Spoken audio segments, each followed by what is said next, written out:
All right. G'day and welcome back to the Bible study series. Today is Genesis 5 and we're covering the lineage and descendants of Adam. I've got my handy little whiteboard here. We're joined back with Tich this week, today. Most of them will be with Tich because I value his input. And he is really good for other points and perspectives that I don't have. So today we're going to be talking about essentially Genesis 5 is 100% a lineage. It's a family tree. That's all it is. Now the book starts off, I'm not going to read it because it just gets repetitive. I encourage you to read it because there is some interesting things in there. And it's just one of those filler chapters really. So not as important as the rest of them, but still important because it paints the picture of the beginning of humanity. So this book is the book of generations of Adam. On the day when God created man, he made him in the likeness of God. He created them male and female, and he blessed them and named them mankind on the day when they were created. Now that's the beginning, and the rest of the time is essentially we've got Adam here, which is Adam lived 130 years, and then he had Seth. Seth lived 105 years, and then he had Enosh. Enosh lived 90 years, and then he had Canaan. Canaan had lived 70 years, and then he had Mahalalel. Mahalalel lived 65 years, and then he had Jared. Jared lived 162 years, and then he had Enoch. And Enoch lived 65 years before he had Methuselah. Methuselah 187 years before he had Lamech. Lamech lived 182 years before he had Noah. And then Noah had his sons 500 years after he was born, which is like incredible. You think about having kids in like your 40s or in your 30s now, and you think, I'm so old.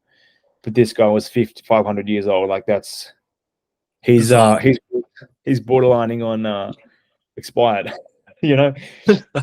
No, but God worked differently then. So it's a different story. But basically, just to break down this graph, I found this online, so I did not make this. I'm not taking responsibility for it. But essentially, you can find this by searching up lineage of Adam, written in chapter 5, I think it is Genesis chapter 5. Yep. So the number that you see next to the name here is their age when they died. So, essentially, Adam was 930, Seth 912, Enosh was 905, Canaan was 910, and then so on and so forth. Now, this is really useful because it paints the picture of the beginning of time. So it gives us a timeline of the year of the earth people were born and also the year they died. So we've got here the date of the flood, which is given to us. That's pretty accurate. It happened in that year. The time of year that it happened is not given to us, but the fact that it happened is given to us, and it is very actually quite accurate, the years in as it comes, because it was written down, and we read more about this. We'll read more about this in our next episode, which is chapter 6, which is the flood story and the fall of man. So basically, we can see here some really interesting facts that there's the overlap. So Adam would have known everybody and even Lamech. So he would have basically known everybody because Lamech was born in 874 BC. Well, in the year 874 since the creation of the world.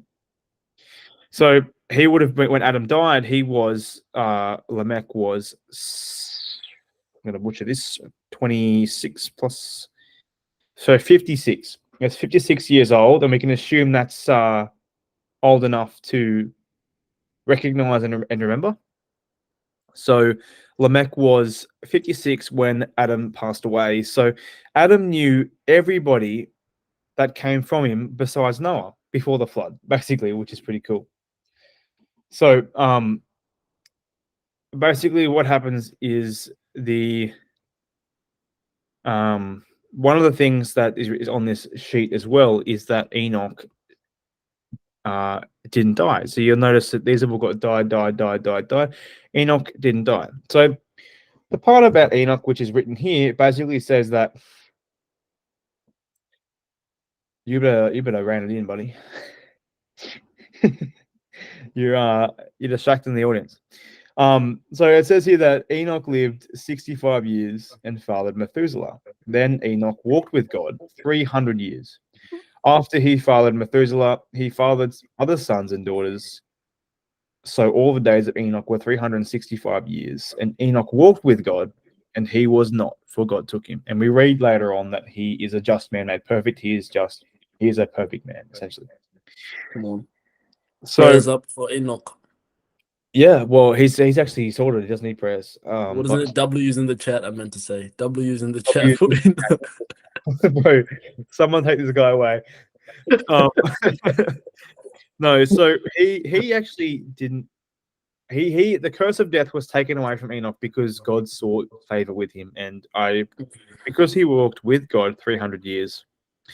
He when you walk, well, the whole term of walking with God essentially means that he's walking in the ways of God and being a man after God's own heart. So someone that is living the life that God has designed for them, and God has decided this man is worthy of skipping the death penalty for his sins, essentially. So forgiven and a very righteous man, and he has been forgiven of all his sins. So that's how that came about. So Methuselah here is interesting because Methuselah lives longer than his son, which is only by 5 years.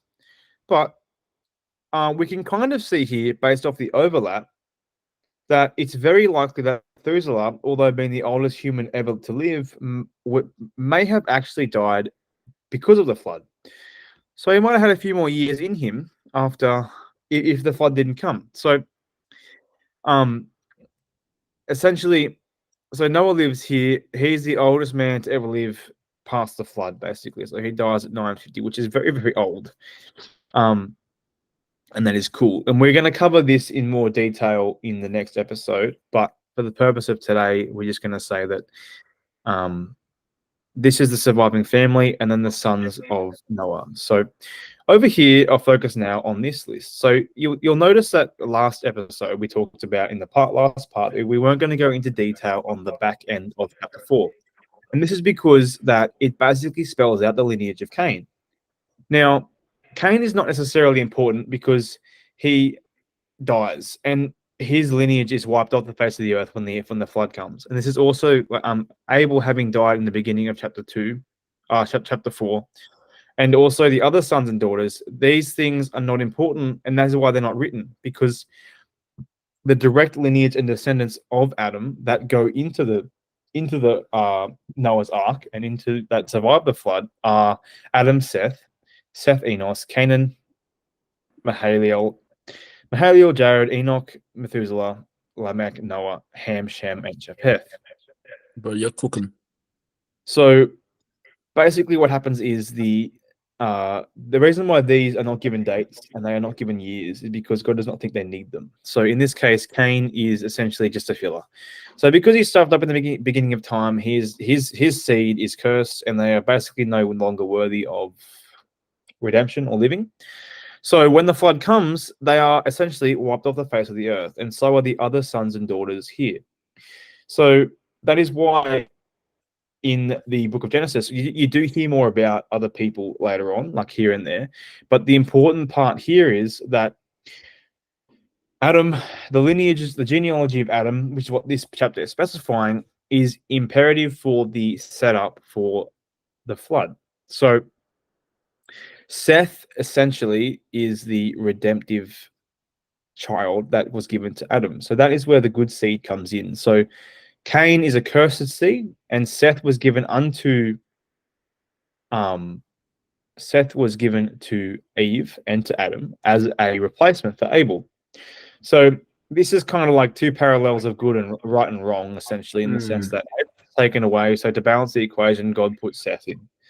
Now there are other sons and daughters here, which I would argue that I'm not really sure how the relevance of the sons come into it. Daughters were obviously required for the continuation of the species, and sons too. And I suppose having more people in the gene pool would have meant for more people in general. They were commanded to go forth and multiply in the beginning, so that's part of that. But moving on from that, the important part of this.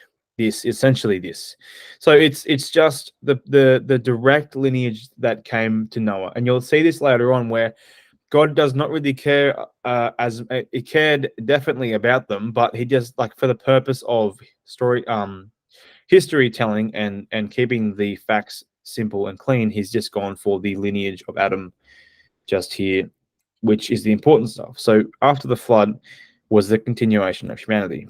So one thing that I will mention here is that if at the end of the chapter, the second last block of verses is the Lamech one. So it's when they're talking about Lamech's lineage. So Lamech lived 182 years and fathered a son and named him Noah, saying, "This one will give us comfort from our work and from the hard labor of our work and from the hard labor of our work and our of our hands caused by the ground which the Lord had cursed." I'm going to read that again because I just butchered it So, really badly. I think you accidentally said that Lamech lived 182 years when he lived 777. Well, I'm going to read it again. I just didn't finish the verse, so the verse actually fixes that up. So now Lamech lived 182 years. It's just how it reads. So Lamech lived 182 years and fathered a son, and he named him Noah, saying, "This one will give us comfort from our work and from the hard labor our hands caused by the ground which the Lord has cursed." And then Lamech lived 595 years after he fathered Noah, and he fathered other sons and daughters. So all the days of Lamech were 777, and he died. And now Noah was 500 years old and fathered Shem, Ham, and Japheth. And that's the end. That is the end of Genesis chapter 5. So got some old dudes having lots of kids, but given how they would have aged at the time, they probably weren't that old. So this is probably like a guy, like when they're 182, they're probably like in the 20s, you know. But yeah, it's like that. But to cover that, basically, Mac has said that Noah will be the redemptive person. So if you will, this is kind of like the person that God uses to save humanity. And this could be a parallel to Jesus later on, where throughout the whole Bible we get a reassuring message that God will send someone to redeem humanity. That may be a little bit of a tangent or a little bit of a bit out there of a claim, but I think that makes sense. It's almost like the history repeats itself. So Noah saved the earth, and then Jesus will saved everybody in the Old Testament, and then it kind of repeats. So, especially like Tich is obsessed with Joseph, and that's another example of somebody that saves people. So it's like almost like a savior of the known world at the time. So when Joseph was in control of Egypt, essentially his planning through God saved all the people in that region. So God uses people to show of like a savior type person of a time. So that is a repetitive thing that we see in the Bible, which is interesting to see here as well. So there's not much else that you can really talk about from this. There's a lot of interesting things. I think this chart sums it up perfectly, really. But that's kind of all I have planned for today. The rest of the chapter, so the whole chapter in itself is really short and it's just straightforward. So the genealogy of Adam, this is what we covered today. I think that's pretty much it. So I will leave us there. So did you have anything to add there, or? For those of you who like my input, let us know in the comment section below. And if you actually think we missed something, just put it down in the comment section. Yeah, guys, keep engaged, guys. You know what it is. Keep engaged. Let us know. Our words are more important than your words. As long as we're already in the Bible and we're growing together as a brotherhood of Christ, come on, that's all that matters. Glory be to Jesus. Stay well, stay healthy, stay blessed. Make it to chapter 6. If you missed the previous ones, watch the previous ones. I actually have a bit more input in those. I just let Aaron cook on this because my man is cooking and he's cooking the good stuff, not the illegal stuff. So come on, guys. That's it. That's it. But yeah, next time Tich will be back with a lot more input, and he's back there. This is a very simple one, so I thought I could handle it myself. But if you think there's something that I missed out that you reckon Tich could have added in, please put it in the comments. We'd love to hear it. So thank you very much. Please like if you liked it and subscribe if you want to see more of this, and we'll see you in the next one. Thank you.